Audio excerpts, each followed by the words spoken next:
Welcome to another episode of Chax Chat. Join Chad Chelius and me, Dax Castro, where each week we wax poetic about document accessibility topics, tips, and the struggle of remediation and compliance. So sit back, grab your favorite mug of whatever, and let's get started. Welcome, everybody, to another episode of the Chax Chat podcast. My name is Chad Chelius. I'm an Adobe certified instructor and an accessibility wizard here at Chax Training and Consulting.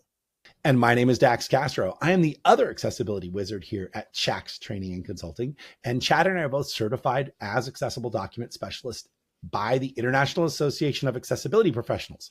And if you'd like your certification, head on over to accessibilityassociation.org and click on certifications to learn more about those great certifications. Always good stuff. Absolutely. Yeah. How you doing, Chad? I'm doing well. Awesome. I spent last week up in Vermont visiting my son, and cool. Weather was great. Weather was really nice. Not a lot of leaf changing going on because it was so dry up there, but yeah, we were a little disappointed. But yeah. How about you? You just got back from Dubai. Yeah. So I was in Dubai. It was really great. Accessibility is a really interesting thing over there. It's very physical accessibility is very much in the forefront.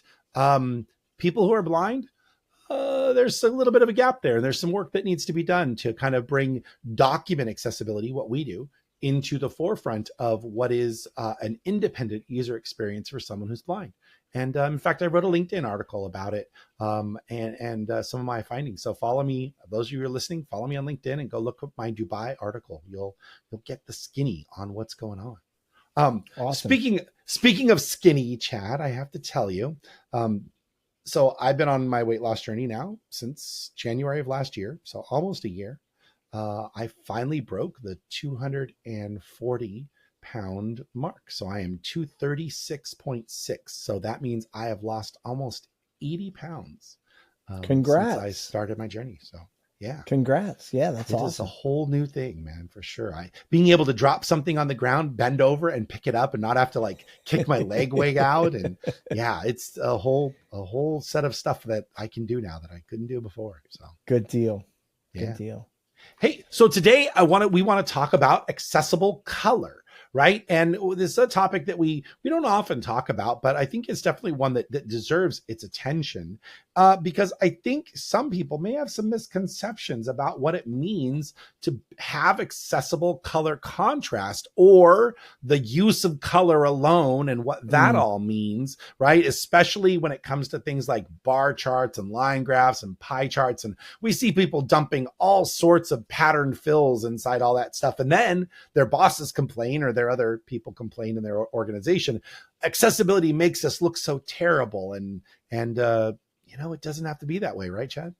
Agreed. No, I totally agree. I think, I think we as designers have kind of been taught to use color to convey information. You know what I mean? Like, I think we've literally been instructed to do that. And, when we get into the accessibility space, it becomes a challenge, right? Because there's a fairly large group of people, right? So ranging from low vision users, such as myself, to colorblind users, right? And people who have difficulty perceiving color, right? And I think a lot of times, Dax, you had mentioned the pattern fill problem. Right. I think a lot of times people overcompensate for the problem, right? Like, they're like, oh, I can't use color.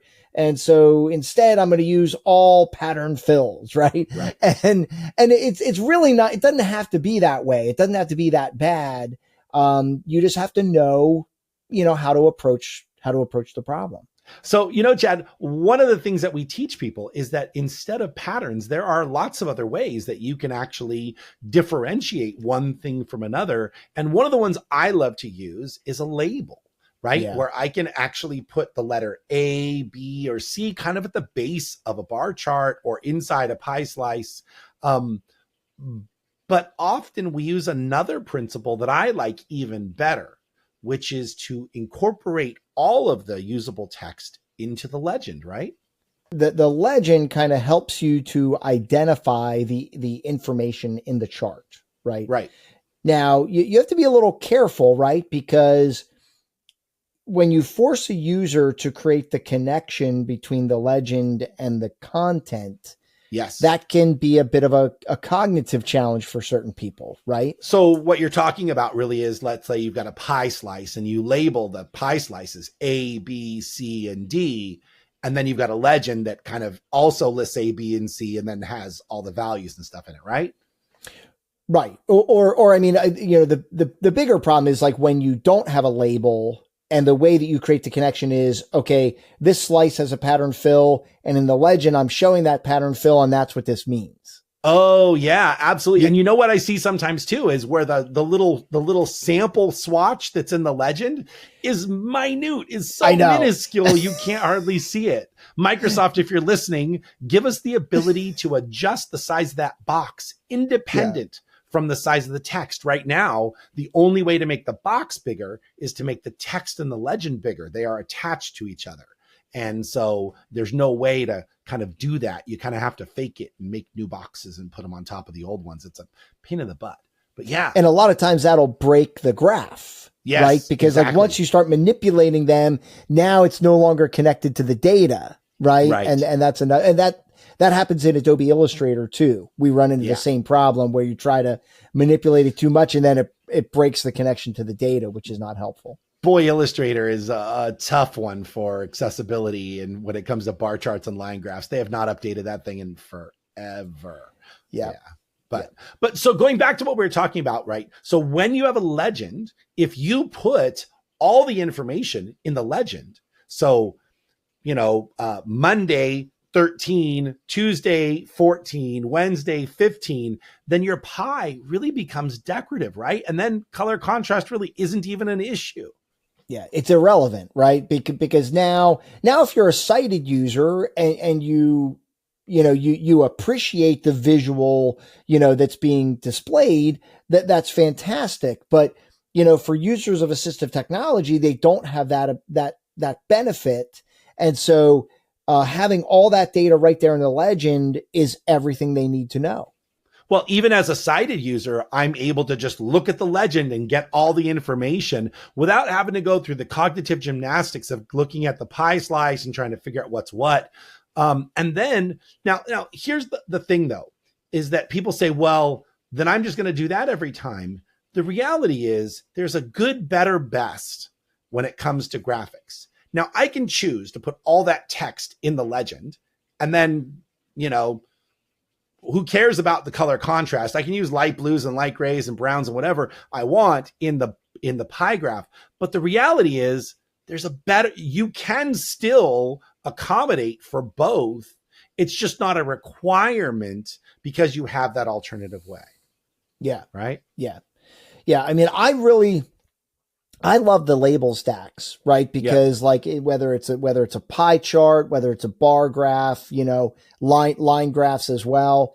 Like when you put a label there, we still try to meet minimum color contrast in those graphics for the benefit of all users.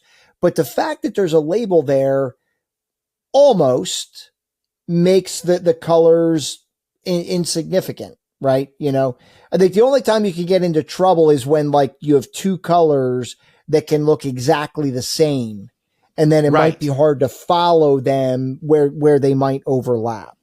Well, and that's where a pattern fill might be beneficial, right? Where you can say, okay, I'm going to put a pattern fill in one of the colors rather than all of the colors, or you might add a break in the line, like a white border where one overlaps the other to help differentiate where one goes for the other. But the reality is that you can choose to make sure that there is good color contrast in your bar chart or line graph or whatever data visualization you have, and have that information in your legend. But you don't have to. And I think that the problem or the challenge is that it's a balance, and people like the rules. They want to know, if I follow this, I'm good to go. If I don't follow that, I'm going to be in trouble. And a lot of what we do is nuanced. And that really is one of those things, because you might look at this and say, well, my primary means of identifying this information is visual. the pie chart is the way I'm going to primarily decide what the values are. And somebody else might say, well, I'm just looking at the text and the legend, and I think that's the thing. So who's to say I shouldn't do it one way or the other? You kind of feel like, well, maybe I should do it both ways. Right. And, we're trying to do this work for the benefit of a large group of people. Right. And just like I've said before, right, like everybody has their own preference, right? Yeah. Everybody reads documents in different ways, right? I had said in one of the previous podcast Dax where I never read a footnote when I'm reading my content, Sure. And there's other people out there like, how can you not read the footnote? That's so important, but there's just a way, that's my preference. That's a way that I am. And I think a lot of us are like that. We all have kind of a certain way that we like to, read content and consume content. And for some people, those pie charts are they really suck you in. And I love pie charts because I think it's a great way of creating a relationship to the information. Sure. I can see the biggest pie, the smallest pie, and very quickly I can make a judgment on, who's doing what. But, sure. But yeah, I think we need to always remember that we're serving the needs of a vast group of people. And so for that reason, multiple ways. You have to consider, multiple ways. That's exactly where I was going, Dax, for sure. Well, so to be clear, for those of you who might be new to accessibility, right, you've got 3 color contrast ratios that you need to be concerned about. Really 2. The first one is for any graphic or large text, your color contrast needs to be 3:1. And there are tools, we're going to talk about those here in just a minute. There are tools that we love to use that help us evaluate those. Some are embedded in the programs you're using. Others are third-party tools. But 3:1 is your baseline. That is your big text and graphics.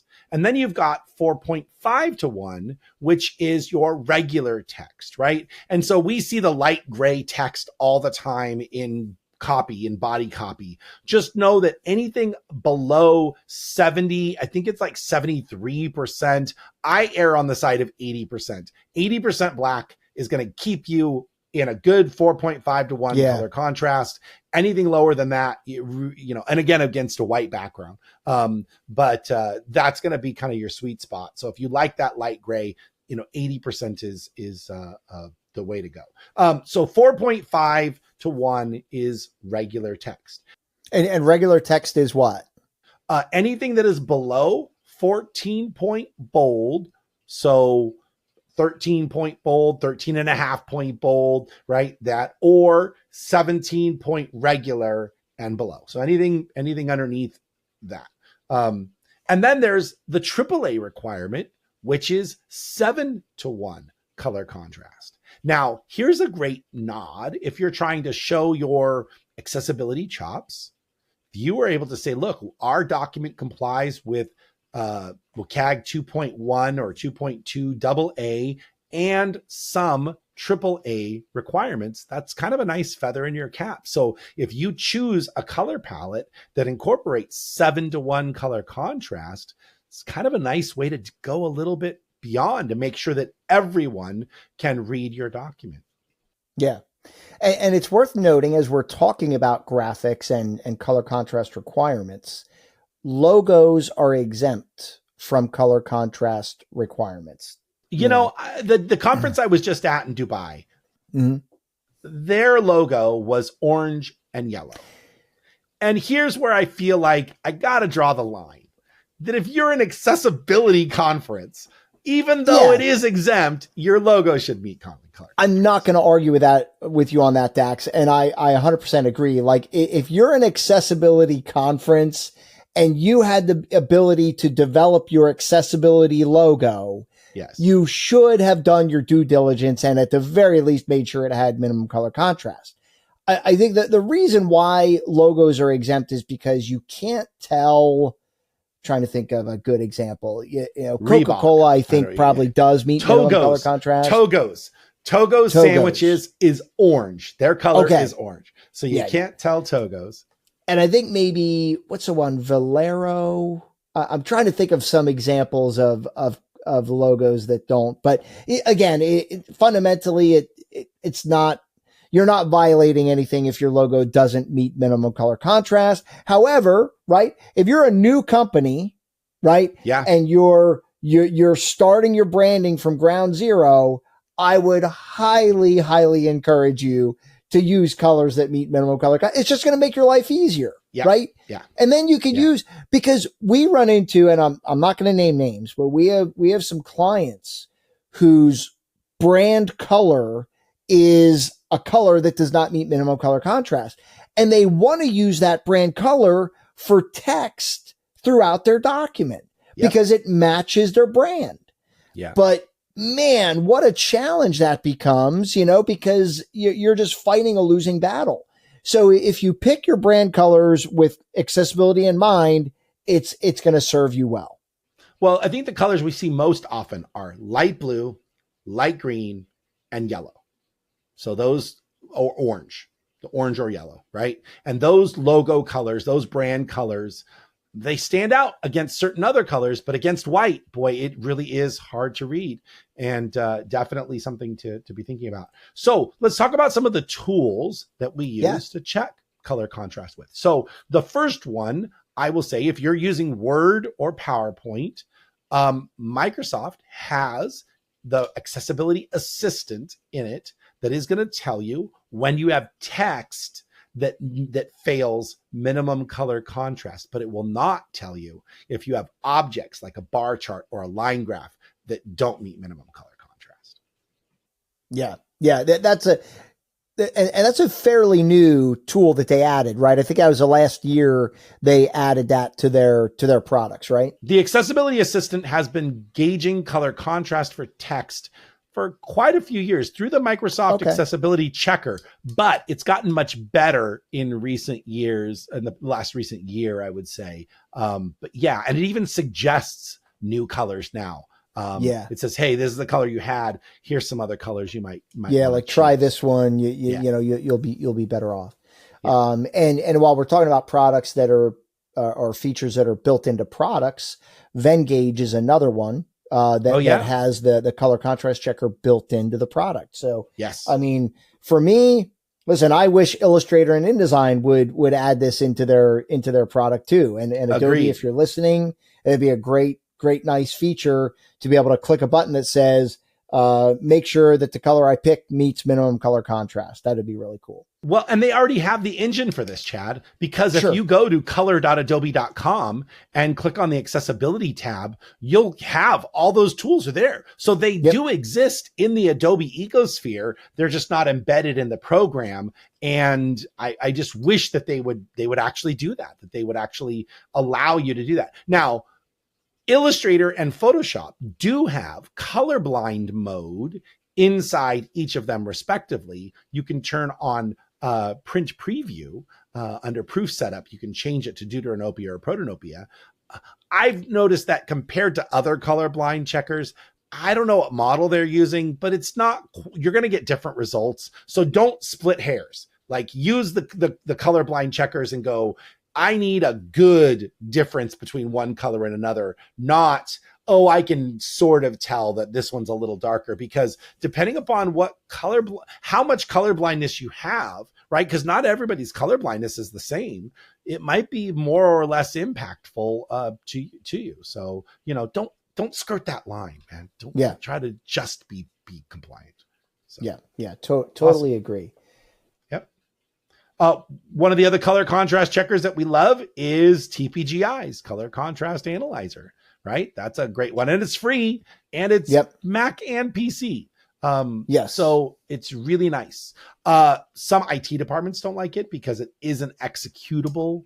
And so for those people, we send them to WebAIM.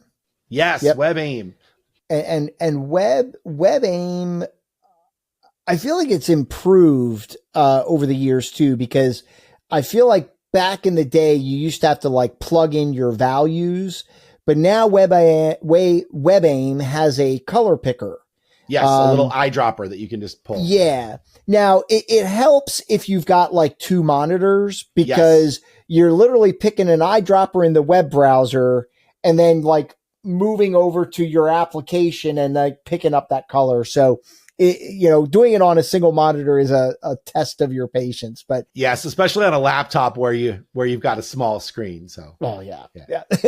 Really tough. Yeah, no, and so if you go to webaim.org or you just look up WebAIM contrast checker, you're going to find it. That's why I like the color contrast analyzer floats on top of your applications. And so it's real easy to integrate it together. Yeah. I want to talk about something really important that is all this checking and eyedroppers and all this stuff is a lot of work.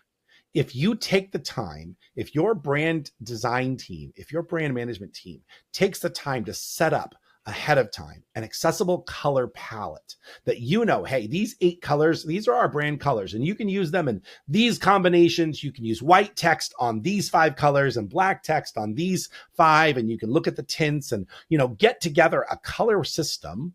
Then it really frees the designers to be able to use colors they know are going to be compliant without having to do all this guess and check, right? Absolutely. And I mean, listen, you can set this up in pretty much any application. I don't care if it's Microsoft Word. You could go into the color picker. You can add every color to what is it called? An inkwell? I think they call it an inkwell at the bottom. You can add all your colors to the well and then just pick from them and always be using the right color. So that works in Word. It works in PowerPoint. In the Adobe applications, I'd encourage you to use a Creative Cloud library, right? You can set up all your colors, use them in all your Adobe applications. And that way it sets good guide rails for you and always make sure that you're using colors that are compliant. Now, the one struggle that I have though is that for PowerPoint in themes, you only have a certain amount of colors that you can set up in the theme.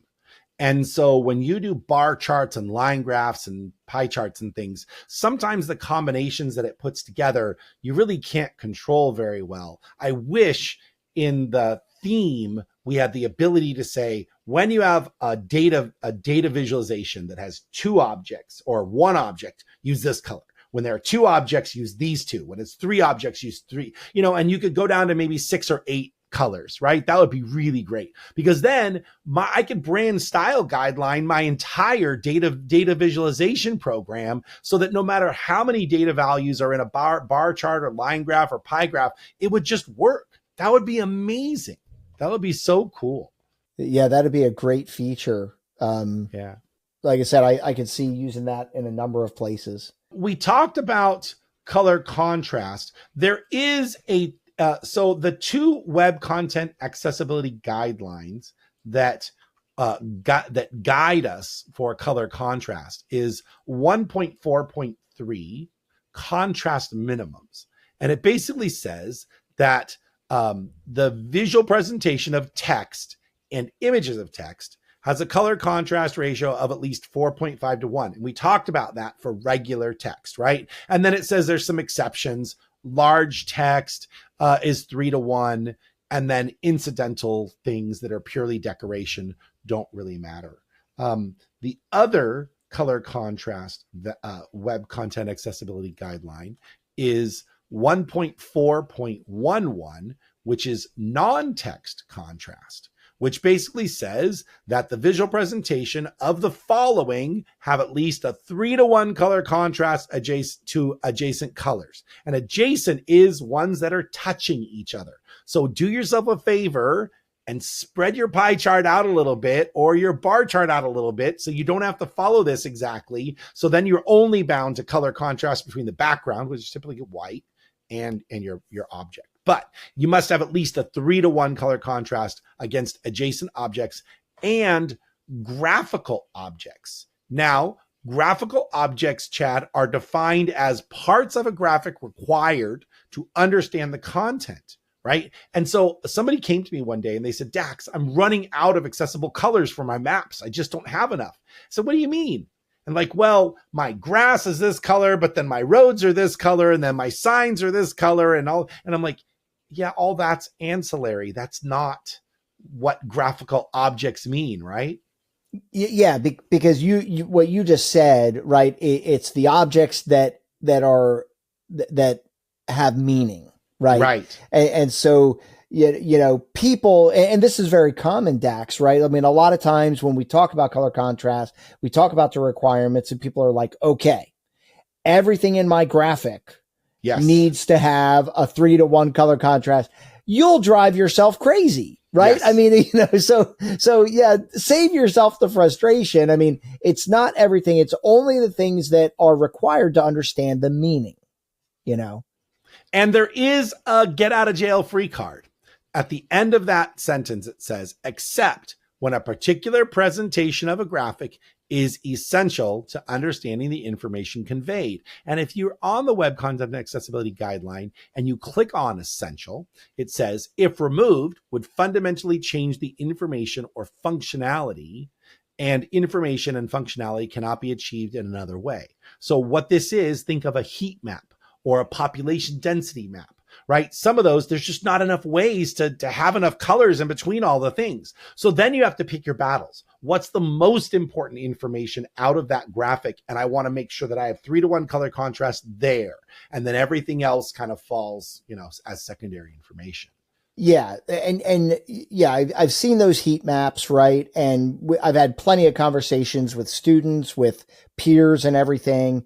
And, when you look at those heat maps, oftentimes there's like a big bubble, right, over every major city, right?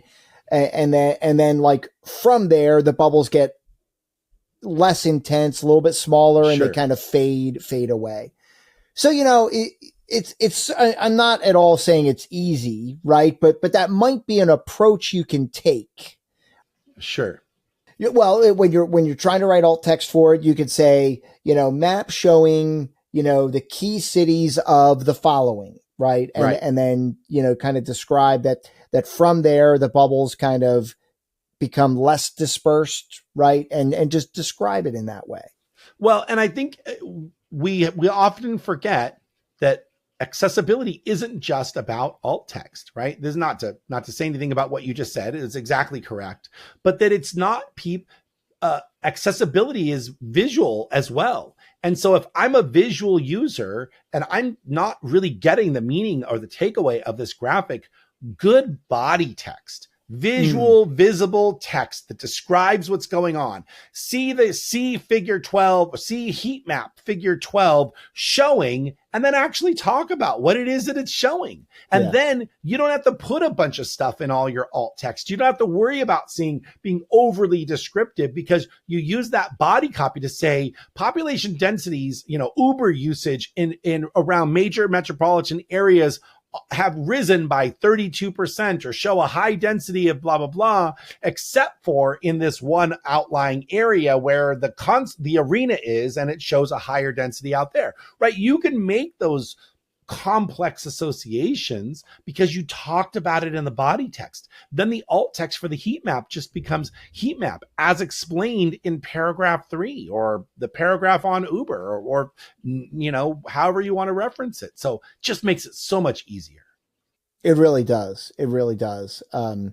They said like we teach a class, Dax, called Writing Effective Alternate Text, right? And in that class, we kind of give you some, what do you call them? Formulas, maybe like kind of like some formulas, some ways to approach that.